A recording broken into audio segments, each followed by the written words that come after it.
Nitric oxide plays an important role in muscle recovery and growth. In fact, one of the benefits of exercise is it improves nitric oxide production.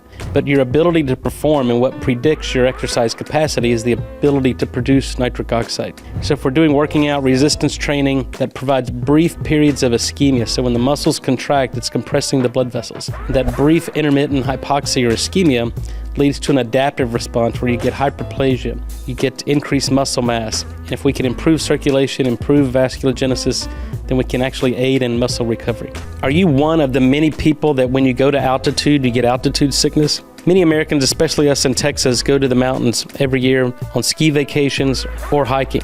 And if you can't make nitric oxide, you develop altitude sickness. We published and revealed about 20 years ago that people who live at high altitude, specifically the Tibetans, they live at 12,000 feet above sea level.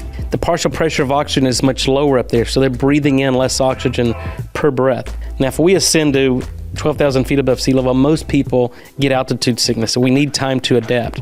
The adaptive response to Tibetans is due to their ability to overproduce and increase their nitric oxide production. So even though they're breathing in less oxygen with each breath, they're delivering more oxygen per unit time because of their ability to produce nitric oxide. So if you're going to altitude, you can improve your nitric oxide production. If your body can't make nitric oxide, our lozenge does it for you, and we can help you adapt to that low oxygen environment.